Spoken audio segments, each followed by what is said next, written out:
Tu veux vraiment comprendre pourquoi la plupart des gens restent fauchés, épuisés, frustrés, année après année, comme coincés dans une boucle qui se répète sans fin. Pourquoi, malgré les rêves qu'ils collent sur leur mur, les résolutions qu'ils écrivent chaque 1er janvier, les carnets remplis de projets, leur réalité ne change presque jamais. On te parle de malchance, de crise, de système, de gouvernement, de patron, de tout, sauf du vrai problème. La vérité, elle est brutale, mais tu dois l'entendre. La plupart des gens ne sont pas pauvres à cause du monde, ni à cause du système, ni même à cause de leur passé. Oui, tout ça peut compliquer la route, mais ce n'est pas ce qui les enchaîne sur le long terme. S'ils restent fauchés, c'est pas parce que tout est contre eux, c'est parce qu'ils se sont endormis en marchant. Ils avancent, mais les yeux fermés. Regarde autour de toi. Pas besoin d'aller loin.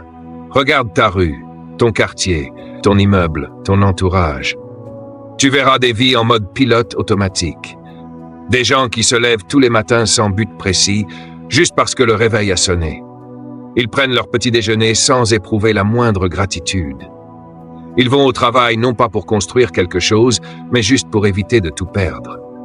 Ils reviennent le soir, allument une série, regardent l'heure et finissent par s'écrouler dans leur lit, l'esprit plein de stress, le cœur vide de paix. Et le lendemain, ils recommencent.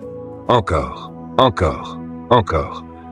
C'est ça la vie de beaucoup de gens aujourd'hui. Pas une vie, une survie silencieuse. Ils respirent, mais ils ne vivent pas vraiment. Ils avancent, mais sans direction. Ils existent, mais ne se sentent plus vraiment vivants. Et tu veux que je te dise ce qui est encore plus tragique que leur compte en banque vide? Ce n'est pas le fait d'être pauvre. Ce n'est pas le fait de galérer. Ce n'est même pas le fait d'avoir du mal à finir le mois. Le plus tragique, c'est qu'avec le temps, ils ont fini par croire que tout ça est normal. Normal d'être fatigué en permanence.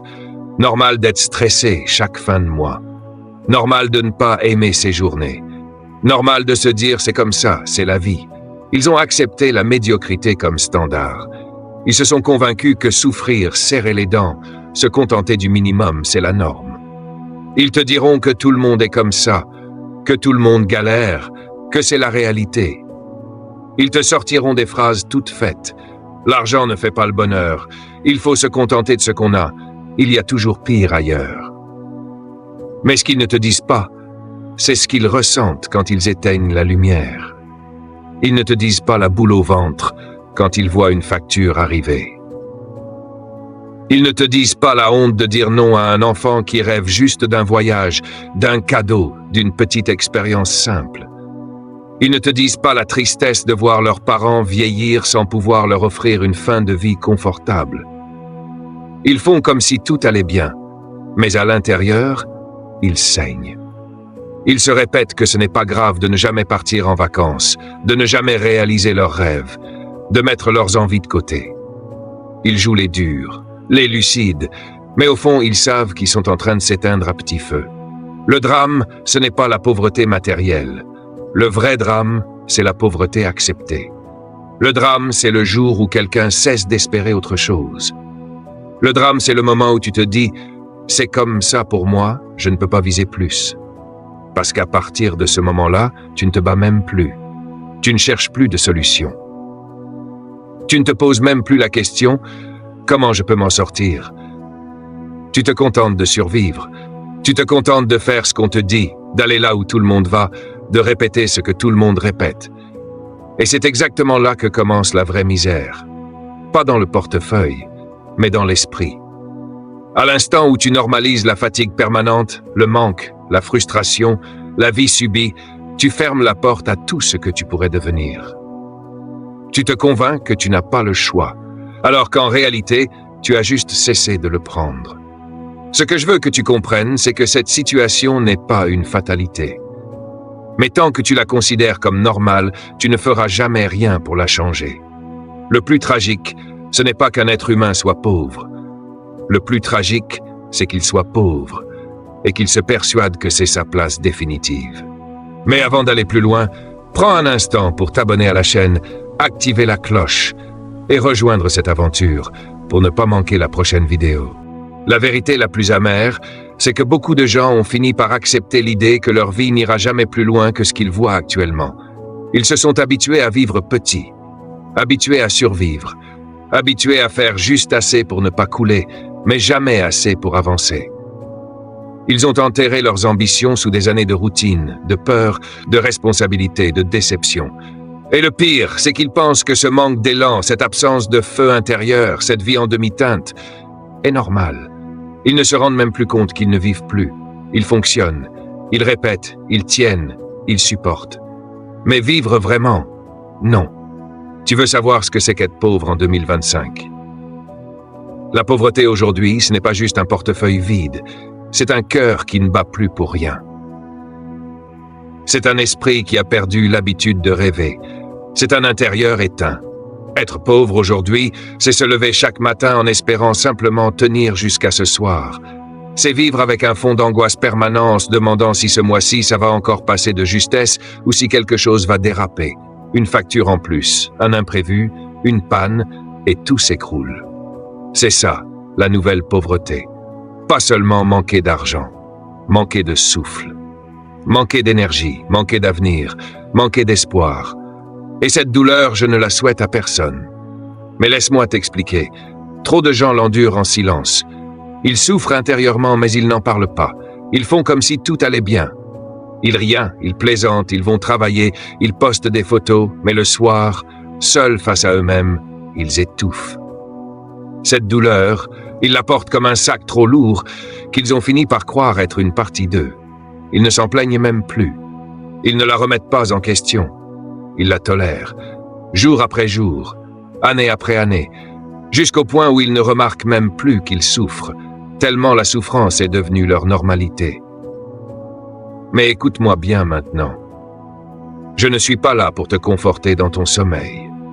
Je ne suis pas là pour te brosser dans le sens du poil ou t'offrir des illusions. Je suis là pour te réveiller, pour te secouer, pour t'arracher à cette torpeur que tu prends pour de la réalité. Parce que si tu continues à penser comme tu penses, agir comme tu agis, vivre comme tu vis aujourd'hui, tu seras exactement au même point dans 5 ans. Peut-être pire. Dans 10 ans, tu ne reconnaîtras même plus la personne que tu es aujourd'hui. Tant la frustration aura durci ton cœur. Dans 20 ans, tu te demanderas comment le temps a pu passer si vite et pourquoi rien n'a jamais vraiment changé. Et soudain, tu comprendras une chose douloureuse. Ce n'est pas le monde qui t'a bloqué.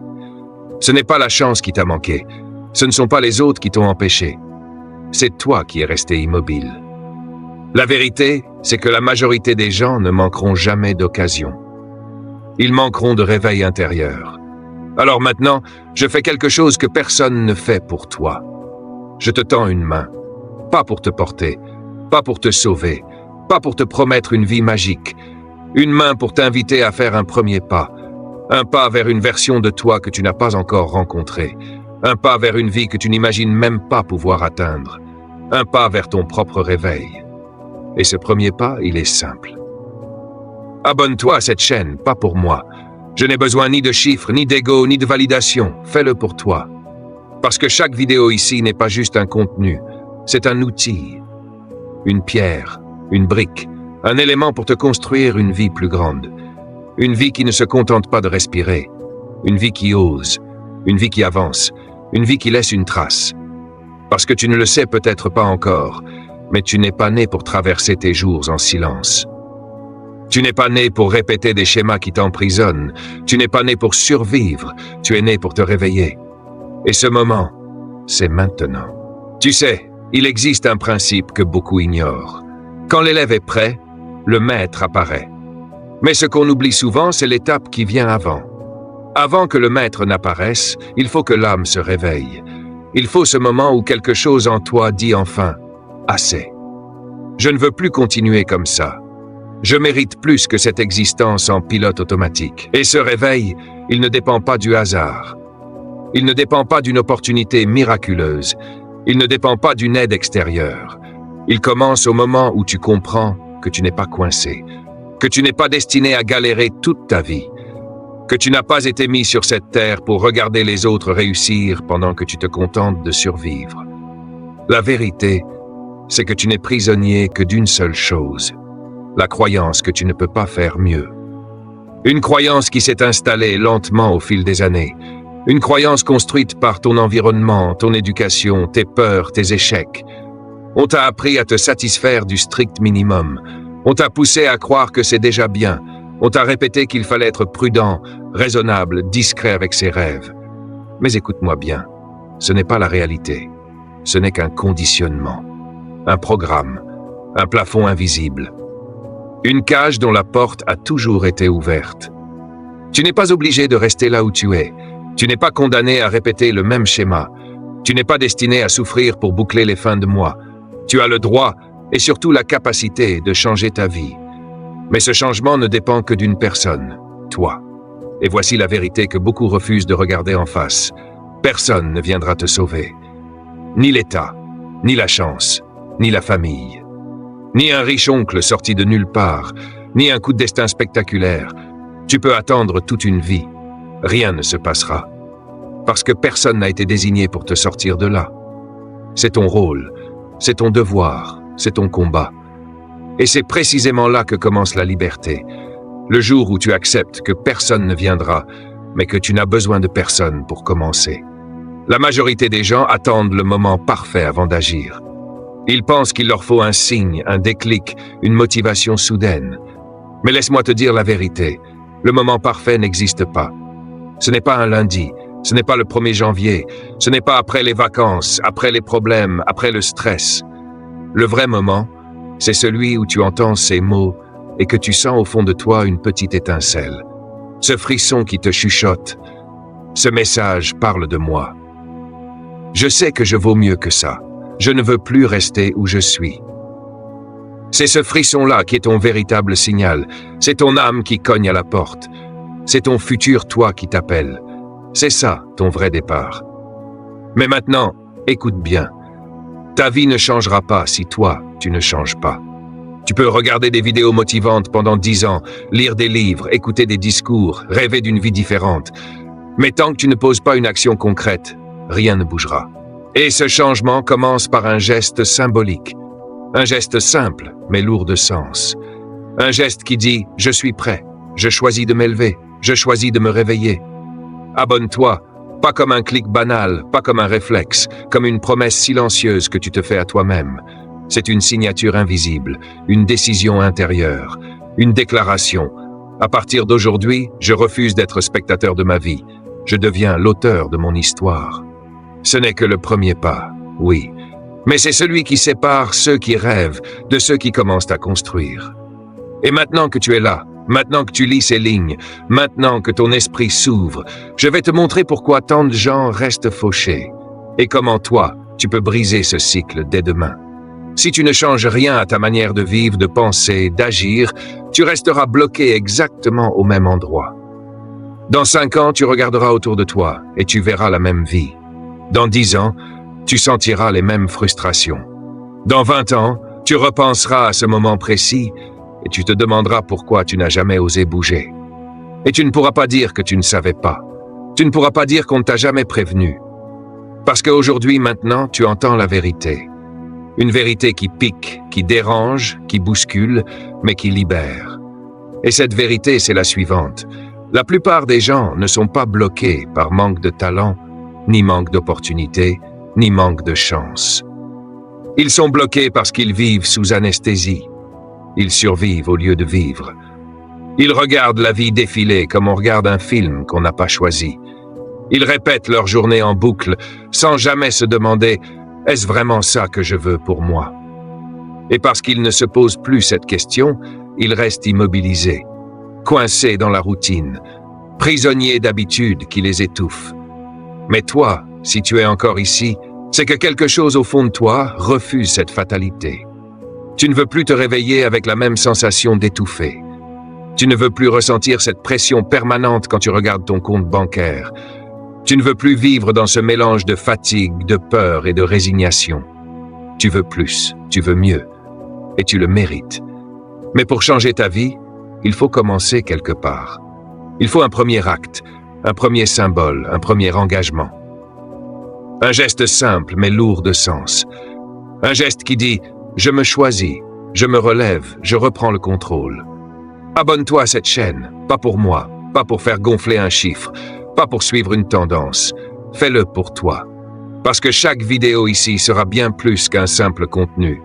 Ce sera une brique dans ta reconstruction, une pièce dans le puzzle de ta transformation, une étincelle pour allumer le feu que tu as laissé s'éteindre. Ne pense pas à l'abonnement comme un clic. Pense-y comme à un pacte silencieux que tu signes avec toi-même. À partir d'aujourd'hui, je ne reste plus immobile. À partir d'aujourd'hui, je choisis de me réveiller. À partir d'aujourd'hui, je me bats pour la vie que je mérite. Et maintenant que tu es là, que tu lis ces lignes, que ton esprit commence à s'ouvrir, je vais t'expliquer ce que personne ne te dit vraiment. Pourquoi la plupart des gens restent fauchés? Pourquoi ils tournent en rond? Pourquoi ils n'arrivent jamais à sortir de cette spirale de manque, d'angoisse et de dépendance? Tu te demandes peut-être comment c'est possible. Comment, dans une époque où tu peux apprendre gratuitement, lancer un projet depuis ton téléphone, te former depuis ton salon, tant de personnes vivent encore dans le manque, la peur, la dépendance? La réponse tient en une seule phrase. Ils sont enfermés dans une prison que personne ne voit. Pas une prison avec des grilles, pas des murs en béton. Une prison invisible, silencieuse, mais terriblement puissante. Une prison construite directement dans leur esprit. Car la vraie pauvreté ne commence jamais dans le portefeuille. Elle commence dans la tête. Elle commence le jour où tu arrêtes de croire que tu peux changer quelque chose dans ta vie. Le jour où tu te dis « c'est trop tard, je ne suis pas capable, ce n'est pas pour moi ». Regarde autour de toi. Tu verras des gens qui répètent exactement les mêmes journées depuis 10, 15, parfois 20 ans. Ils se lèvent à la même heure, ils vont au même travail, ils répètent les mêmes gestes, les mêmes paroles, les mêmes excuses. Ils rentrent, ils mangent, ils s'endorment épuisés, puis recommencent. Pas parce que c'est leur rêve, pas parce qu'ils aiment vraiment cette vie, mais parce que c'est ce qu'ils connaissent. Tu les entends dire « ce n'est pas parfait, mais bon, c'est la vie. Faut bien payer les factures. Je suis trop vieux pour changer. Ce n'est pas pour moi ce genre de choses. » Tu sais ce que c'est, ces phrases? Des chaînes invisibles. Des chaînes qui ne font pas de bruit, qui ne blessent pas physiquement, mais qui emprisonnent l'esprit. Elles sont si silencieuses que personne autour d'eux ne les remarque. Pire, eux-mêmes finissent par croire qu'elles n'existent pas. À l'école, on t'a appris à obéir, à éviter l'échec, à suivre les règles. On t'a conditionné à demander la permission pour tout.